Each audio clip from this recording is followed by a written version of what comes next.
नमस्कार दोस्तों, आप लोगों का बाबा विश्वनाथ यूट्यूब ऑफिशियल साइट पर एक बार पुनः स्वागत है। आज हम आप लोगों को डीएलएड चतुर्थ सेमेस्टर के सामाजिक अध्ययन के प्रथम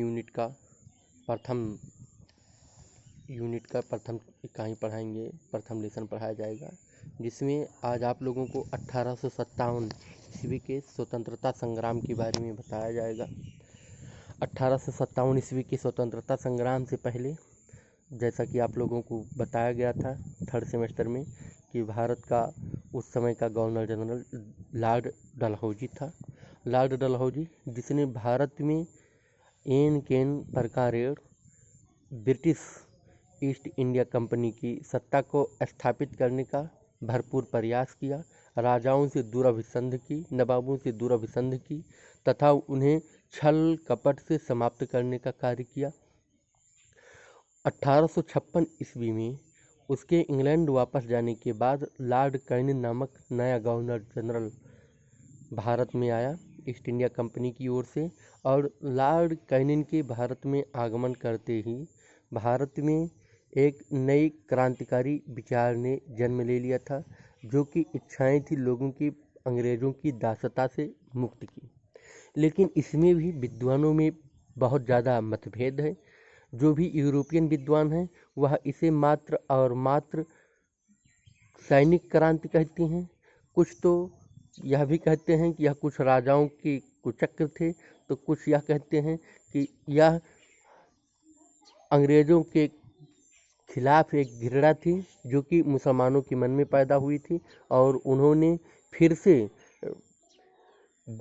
जो अंग्रेज के शासन पद्धति थी, ब्रिटिश शासन कंपनी को उखाड़ करके वहाँ पर मुगल साम्राज्य की स्थापना करने का प्रयास किया था। अलग अलग विद्वानों का अलग अलग मत है।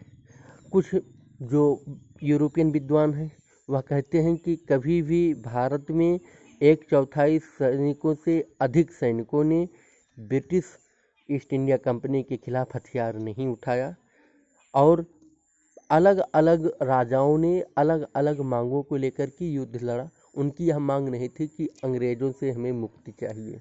कोई अपनी पेंशन के लिए लड़ रहा था, तो कोई अपने दत्तक पुत्र की मान्यता के लिए लड़ रहा था, जिससे इसे यह नहीं कहा जा सकता है कि यह 1857 ईस्वी की क्रांति एक सैनिक क्रांति थी। लेकिन भारतीय इतिहासकारों का मत इसके उलट है। उनका मत है कि 1857 ईस्वी की क्रांति एक ऐसी क्रांति थी जिसने भारतीय लोगों को आने वाले समय में अंग्रेजी शासन के खिलाफ खड़ा कर दिया, और अंग्रेज़ों को अनेक सुधार करने के लिए भी एकदम से मजबूर कर दिया। यह कहा जा सकता है कि 1857 ईस्वी की क्रांति 19वीं शताब्दी के लिए भारतीयों के लिए एक अहम पड़ाव सिद्ध हुई। 1857 ईस्वी की क्रांति में ही भारतीयों को 19वीं शताब्दी के जन जागरण का एहसास हुआ। उसके बाद भारत में अनेक सामाजिक, धार्मिक जन जागरण हुए, राजनीतिक जन जागरण हुए, और भारत की नींव, स्वतंत्रता संबंधी नींव का मार्ग वहीं से प्रशस्त हुआ।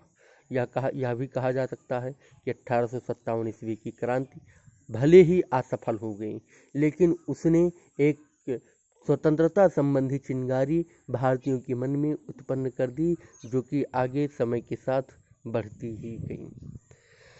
आज हम आप लोगों को 1857 ईस्वी की क्रांति के कारण के बारे में बताएंगे।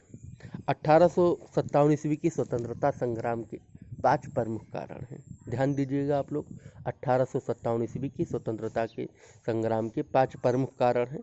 पहला कारण है राजनीतिक कारण, दूसरा कारण है आर्थिक कारण, तीसरा कारण है सामाजिक और धार्मिक कारण, चौथा कारण है सैनिक कारण, और पांचवा कारण है कारतूसों का प्रयोग, जिसको हम तात्कालिक कारण भी कह सकते हैं। पांचवें कारण को ध्यान दीजिएगा, जो कारतूसों का प्रयोग है, इसको हम तात्कालिक कारण भी कह सकते हैं। और इस तरह से कुल ऐसे 5 कारण थे जिनसे 1857 ईस्वी में भारतीय स्वतंत्रता संग्राम हुआ। भारत के लोगों ने अंग्रेजों के विरुद्ध कोई युद्ध लड़ा। कुछ क्षेत्रों में वह संगठित था और कुछ क्षेत्रों में वह असंगठित था। सबसे पहले हम राजनीतिक कारण के बारे में पढ़ लेते हैं। राजनीतिक कारण में उस समय जो 1857 ईस्वी की राजनीतिक कारण थी, उसमें सबसे पहले हम प्लासी के युद्ध के बारे में जानेंगे। प्लासी की लड़ाई से 1857 ईस्वी तक संपूर्ण भारत पर अंग्रेजों का कब्जा हो गया था और अनेक राजवंश पूर्णतः नष्ट हो गए थे। दिल्ली सल्तनत भी लगभग समाप्त हो गई थी। लाखों सैनिक तथा प्रशासनिक कर्मचारी जिनकी आजीविका उन राजवंशों से चलती थी, वो बेकार हो गए थे।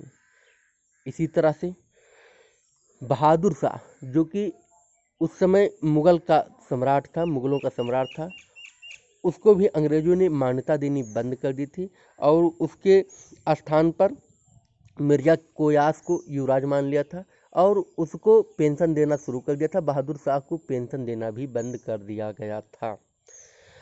इसी तरह से जो सबसे ज़्यादा व्यापक क्षेत्र जिसमें क्रांति सर्वाधिक फैली थी, वह अवध थी। अवध के नवाबों को भी अंग्रेजों ने मान्यता नहीं दी थी। उनके ऊपर घोर अत्याचार किया गया था। वाजिद अली शाह, ध्यान दीजिएगा, अवध के नवाब वाजिद अली शाह, उनको निर्वासित कर दिया गया था और महलों को लूटा गया। इसी तरह से एक बहुत बड़ा कारण था रानी लक्ष्मीबाई का, जिनका नाम आप लोगों ने सुना होगा, झांसी की रानी, तथा पेशवा का दत्तक पुत्र नाना साहेब भी अंग्रेजों के नीच व्यवहार के कारण उनके विरुद्ध, ये 3 शासक, रानी झांसी की रानी, पेशवा का दत्तक पुत्र और नाना साहब, ये 3 अंग्रेजों के नीच व्यवहारों के कारण क्रांतिकारियों के प्रमुख नेता बन गए। इस प्रकार अनेक राजवंशों ने, कहा जा सकता है कि अनेक राजवंशों ने अपनी प्रतिष्ठा और अधिकारों के लिए विदेशियों के विरुद्ध तलवार उठाकर अपने आत्मसम्मान और साहस का परिचय दिया था। यह तो हुआ उस समय का राजनीतिक कारण। अब हम आते हैं आर्थिक कारण पर। अंग्रेजों के आने से पहले भारत का व्यापार उन्नत था, किंतु अंग्रेजों ने जब भारत में संपूर्ण सत्ता स्थापित कर ली तो उसके पश्चात उन्होंने भारतीय व्यापार को नष्ट कर दिया और दस्तकारियों को नष्ट कर दिया। सारे देश में इंग्लैंड के सामान बिकने लगे और लाखों कारीगर और देसी व्यापारी बेकार हो गए, जिससे लोग भूखों मरने लगे। अर्थात ये सारे लोग बेकार हो गए थे, इनके पास काम नहीं था, इनके पास कुछ खाने को नहीं था, ये सारे लोग भूखों मर रहे थे। भारत की अर्थव्यवस्था लगभग समाप्त थी। कच्चे माल यहाँ से ले जाते थे और वहाँ से अच्छे मालों को ला करके ऊंचे दामों पर यहाँ बेचते थे और इस तरह से भारतीय अर्थव्यवस्था पूरी तरह से समाप्त कर दिया था।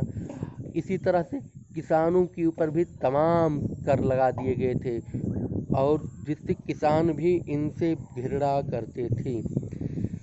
सामाजिक और धार्मिक कारण, सबसे पहले सामाजिक कारण और धार्मिक कारण, इन्होंने सामाजिक और धार्मिक संस्कृतियों को नष्ट करने का कार्य किया था। अंग्रेजी मिशनरियाँ भी उनके साथ आ गई थी। ईस्ट इंडिया कंपनी के शासन में अंग्रेजी मिशनरियाँ सक्रिय हो गई थी और उन्होंने सामाजिक और धार्मिक जो भारत की स्थितियाँ थी उनको नष्ट करने का कार्य किया और वह अंग्रेज ईसाई मिशनरियाँ जो थी, कभी मुसलमानों के खिलाफ अभद्र टिप्पणियाँ करती थी, उनके धार्मिक कार्यों के विरुद्ध अभद्र टिप्पणियाँ करती थी और कभी हिंदू देवी देवताओं को मजाक उड़ाती थी और बड़ी मात्रा में लोगों का धर्म परिवर्तन कराने को अग्रसर रहती थी और इससे भी लोगों के मन में उनके विरुद्ध संशय उत्पन्न हो गया था।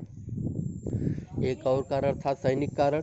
अंग्रेजों ने भारत को भारतीय सैनिक की सहायता से ही जीता था, किंतु उनके साथ दोयम दर्जे का व्यवहार किया जाता था। कोई भी भारतीय सैनिक उच्च पदों पर आसीन नहीं हो सकता था, जिसके कारण से उनको वेतन और भत्ता भी बहुत कम मिलता था, उनकी जीविकाएं नहीं संचालित हो पाती थी और इन सभी कारणों से अंग्रेजी शासन के प्रति उनके मन में एक घृणा उत्पन्न हो गई थी। 1856 ईस्वी में एक कानून पास किया गया था जिसका नाम था जनरल सर्विस एनलिस्टमेंट एक्ट